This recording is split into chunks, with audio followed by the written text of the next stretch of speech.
Good morning student. MDS university Ajmer के BA part third political science के paper first के मेरे प्रिय विद्यार्थियों, कल हम लोगों ने कार्ल मार्क्स शुरू किया है एक विचारक के रूप में पढ़ना। कल हमने खाली उनका परिचय देखा था और आज हम उनके एक महत्वपूर्ण बिंदु पर चर्चा करेंगे, आपसे बात करेंगे। वो है उनकी द्वंद्वात्मक संबंधी विचार या द्वंद्वात्मक भौतिकवाद। ये शब्द आपको कुछ पहचाना लग रहा होगा। मैं आपको याद दिलाता हूं, मैंने आपको इससे पहले हीगल पढ़ाया है। दोनों जर्मन हैं, मार्क्स भी और हीगल भी। और जिस समय मार्क्स के विचार आगे बढ़ रहे हैं, जर्मनी में हीगल का बोलबाला है। उनके राज्य संबंधी विचार, उनकी दार्शनिक व्याख्याएं, ये जर्मनी में एक समझिए धार्मिक विचारों की तरह स्वीकार्य हैं, बगैर किसी बहस के, बगैर किसी आलोचना के, बगैर किसी निंदा के। और ये जो द्वंद्वात्मक शब्द है, इसका प्रयोग हीगल ने किया था। फर्क इतना है, मैंने आपको पहले बताया है जब आपको हीगल पढ़ाया था कि हीगल की व्याख्याएं दार्शनिक हैं। मूलतः वो एक फिलोसोफर हैं, एक दार्शनिक हैं, और उन्होंने जीवात्मा, प्रकृति, इनके संदर्भ में इस शब्द की व्याख्या की है। मार्क्स द्वंद्वात्मक भौतिकवाद की बात करते हैं। अब देखिए, ये दो शब्द हैं। द्वंद्वात्मक पद्धति उन्होंने हीगल से ली है, ध्यान रखिएगा, कॉपी नहीं की। इस अंतर को हमेशा अपने मस्तिष्क में रखिएगा। मार्क्स ने हीगल से कॉपी नहीं किया है, वो उनसे इंस्पायर्ड हुए हैं, प्रभावित हुए हैं। और दूसरा शब्द जो भौतिकवाद है, एक जर्मन ही विद्वान है, फायरबैक, फ्यूहरबैक के नाम से ही पढ़े, अक्सर सुनेंगे इनको आप। ये पद्धति उन्होंने फ्यूहरबैक से ली है और इसका एक बड़ा ही बेजोड़ सा कॉम्बिनेशन उन्होंने द्वंद्वात्मक भौतिकवाद के रूप में जगत को दिया है। और मार्क्स खुद कहते हैं कि मेरी जो पद्धति है वो हीगल से अलग नहीं, हीगल से कुछ भिन्न नहीं है, बल्कि बिल्कुल अलग है। वो इस भौतिक जगत को महत्वपूर्ण मानते हैं, यानी मार्क्स, हीगल नहीं, और इसकी घटनाओं के विषय में एक नई व्याख्या प्रस्तुत करते हैं। जैसे एक बड़ा ही दिलचस्प चीज है, और वो ये है, ये बात आप खुद से भी कर सकते हैं। कभी इस बात को आप खुद पर लागू करके देखिएगा। मैंने तो किया, जब पढ़ता था तब भी और आज भी करता हूं। आपका आसपास का जो वातावरण है वो आपके विचार बनाता है, या आपके विचारों से आपका आसपास का वातावरण बनता है? मैं सवाल दोहराता हूं। आपके आसपास का जो भौतिक पर्यावरण है वो आपके विचारों का निर्माण करता है, या आपके जो विचार हैं वो उस वातावरण को बनाते हैं जो आपके आसपास है? यदि आप गांधी को देखें, फर्स्ट ईयर में पढ़ा है आपने, गांधी ने तो अपने चिंतन से सामाजिक वातावरण का निर्माण किया। हाँ, ऐसा नहीं था कि वो अपने आसपास के सामाजिक पर्यावरण से बिल्कुल प्रभावित नहीं थे, लेकिन हाँ, उनके विचार वातावरण को बना रहे थे। मार्क्स इसका ठीक विपरीत मानते हैं। उनका यह मानना है कि मानव की चेतना का निर्माण वो भौतिक पर्यावरण करता है जिससे कि वो घिरा हुआ है। और ये जो व्यवस्थाएं हैं, दरअसल ये ही मनुष्य के जीवन में एक आधारभूत बदलाव लेकर आती है। जैसे उनका एक बहुत ही जबरदस्त कोटेशन है, आप चाहें तो इसको लिख सकते हैं। मैंने आपको शायद पहले कहा है कि जब भी मेरे इस लेक्चर को आप सुने तो अपनी कॉपी और पेन को साथ लिखा बैठा कीजिए। कुछ यूं है, मार्क्स का कोटेशन है, मार्क्स का उद्धरण, मानव चेतना उसके सामाजिक अस्तित्व का निर्धारण नहीं करती, इसके विपरीत उसका सामाजिक अस्तित्व उसके नेतृत्व का निर्धारण, उसके चेतना का निर्धारण करता है। मार्क्स ने देखिए हीगल से एक उल्टी बात की है।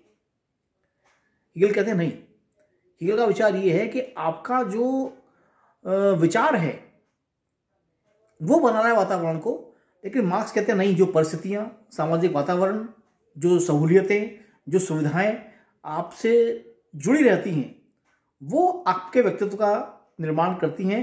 और कालांतर में शायद इसका सबसे अच्छा उदाहरण मार्क्स खुद सिद्ध हुए, क्योंकि मार्क्स पर एक टिप्पणी करते हैं कि जब उन्होंने पीएचडी करने के बाद विश्वविद्यालय में डॉक्टरेट के लिए अप्लाई किया था, यदि वो नौकरी उन्हें मिल गई होती, वो वहाँ प्रोफेसर अपॉइंट कर दिए गए होते, तो शायद मार्क्सवाद कभी अस्तित्व में नहीं आता। दुनिया के खालीपन को, खोखलेपन को उन्होंने जब महसूस किया तो उन्होंने अलगाव का सिद्धांत दिया। तो यहाँ पर मार्क्स का जो ये द्वंद्वात्मक भौतिकवाद है, इसके बारे में उन्होंने बड़ी एक गंभीर टिप्पणी हीगल पर की है। उन्होंने कहा है कि हीगल का द्वंद्ववाद तो सर के बल खड़ा था, मैंने उसे पांव के बल खड़ा किया है। अब इसकी विशेषताओं पर आते हैं। देखिए, एक नाम सुना होगा आपने, जोसेफ स्टॉलिन, रूस के शासक रहे लंबे समय तक, 1924 से 1953 तक। उन्होंने मार्क्सवाद के इस द्वंद्वात्मक सिद्धांत की व्याख्या की है और उसी को हम आज डिस्कस करेंगे, यानी द्वंद्वात्मक भौतिकवाद की विशेषताएं इस टाइटल के साथ। पहला बिंदु है, वो ये मानते हैं कि विश्व बहुत सी स्वतंत्र वस्तुओं का एक कॉम्बिनेशन है और हर एक की दूसरे पर निर्भरता है। कोई भी फ्री एग्जिस्टेंस जिसको आप बोलते हैं, मुक्त अस्तित्व, ऐसा इस दुनिया में कुछ नहीं है।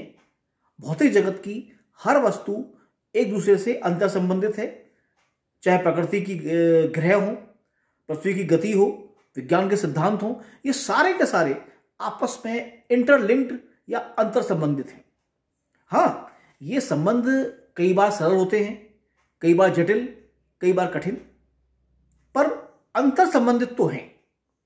दूसरी व्याख्या, प्रकृति अस्थिर, गतिशील और निरंतर परिवर्तनशील है। देखिए, 3 शब्द हैं। अस्थिर यानी स्टेबल नहीं है, गतिशील मूव कर रही है, और परिवर्तनशील यानी चेंजेबल है। आप देखिए, इस बात से हम असहमत नहीं हो सकते। ये तीनों ही चीजें आपको समाज के अंदर भी और प्रकृति में भी दिखाई देंगी। व्यवस्थाएं आती हैं, बदलती हैं, टूटती हैं, नई बनती हैं।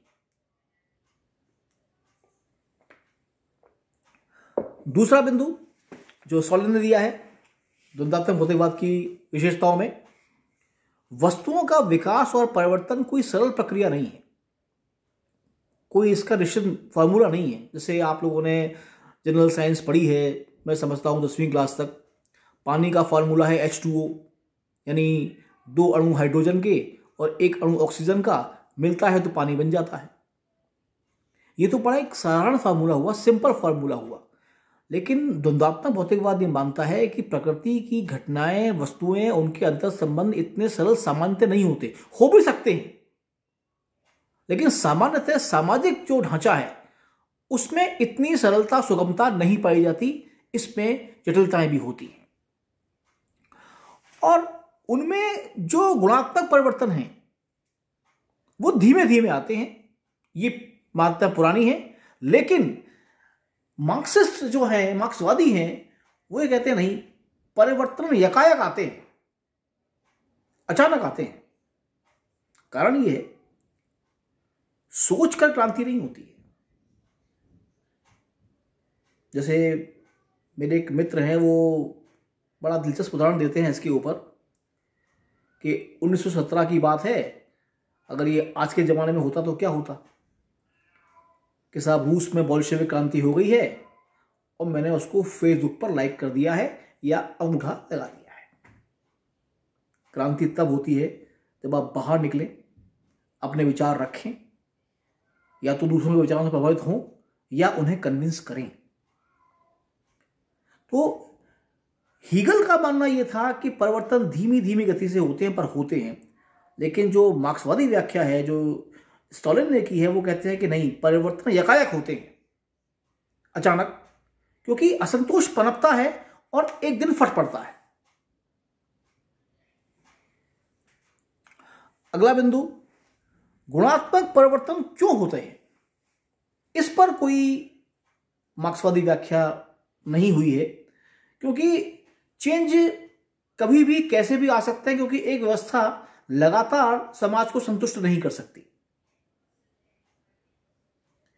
एक स्थिति जब आगे बढ़ती है, बदलती है, एक नया पहलू सामने आता है और उसके बाद एक नया वर्ग सामने आता है, चाहे पीढ़ियों का टकराव कह लीजिए उसको, आप इसको बोलचाल की भाषा में जनरेशन गैप कहते हैं, और चीज सामने आती हैं और स्थितियां बदलती हैं। अब इसकी आलोचना देखें। पहला बिंदु आप समझ रहे होंगे, ये बहुत ही जटिल व्याख्याएं हैं, कॉम्प्लेक्स है, सहजता से समझ में नहीं आती, क्योंकि आपने इसमें तीनों ही प्रकार को जोड़ लिया। प्रकृति अस्थिर है, ठीक, परिवर्तनशील है, ठीक, और इसके अलावा ये गतिशील भी है। तो इन सारे के सारे बदलावों को एक साथ समझना, इसका आशय ये निकला कि आपने इसमें हर चीज को शामिल कर दिया, आपने कुछ छोड़ा ही नहीं। तो फिर आपका जोर किस चीज पर है? आलोचक ये कहते हैं कि आखिर आप इस बात से साबित क्या करना चाह रहे हैं? यहां पर द्वंद्वात्मक भौतिकवाद में मार्क्सवाद थोड़ा आलोचना का शिकार बनता है। दूसरा, अत्यंत भौतिकवादी, जैसे मैंने आपको आपने सवाल पूछा था आपसे कि आपका वातावरण आपके विचारों का निर्माण करता है या आपके विचार आपके वातावरण को बनाते हैं। मार्क्स को बिल्कुल स्पष्ट है कि आपका जो भौतिक पर्यावरण है वही आपके विचारों का मुख्य निर्माण करता है, यानी आपके आसपास का वातावरण ही आपको बना रहा है, आपको गढ़ रहा है, आपका निर्माण कर रहा है। लेकिन ये व्याख्या थोड़ी सी अस्पष्ट है। अनेक जो इतिहास के महान व्यक्तित्व हुए हैं, उन्होंने वातावरण को बनाया है, ढाला है अपने हिसाब से, और इस तत्व की आप उपेक्षा नहीं कर सकते।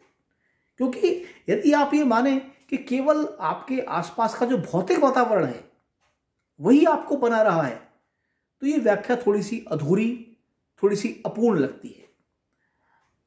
अगला बिंदु, द्वंद्वात्मक पद्धति की दोषपूर्ण है। देखिए, हर परिवर्तन संघर्ष से नहीं होता।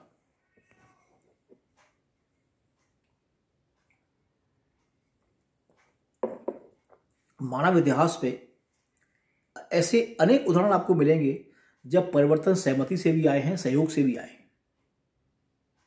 केवल संघर्ष या युद्ध या आक्रामकता से परिणाम निकला हो, कोई आवश्यकता नहीं।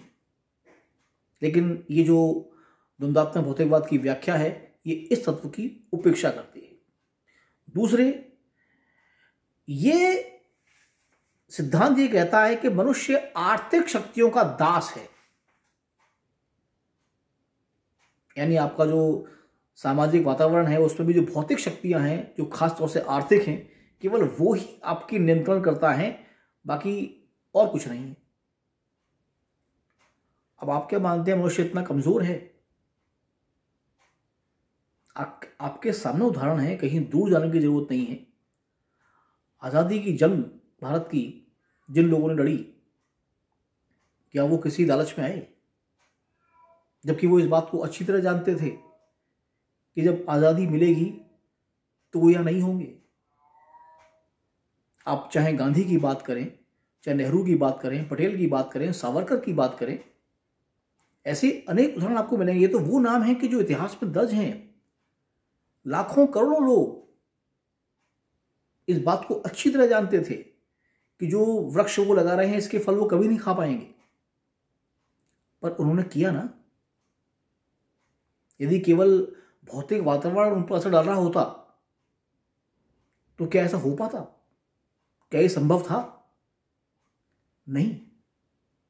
तो इसकी जो द्वंद्वात्मक पद्धति की जो ये आक्रामक व्याख्या है, ये इसकी आलोचना का एक मुख्य कारण बनती है। और दूसरा बिंदु, मानव के इतिहास में केवल और केवल आगे बढ़ना लिखा हुआ नहीं है। इतिहास में कई बार गलतियां भी हैं, खामियां भी हैं, उसका जिक्र तुलनात्मक पद्धति में सामान्यतः नहीं आता है। धन्यवाद।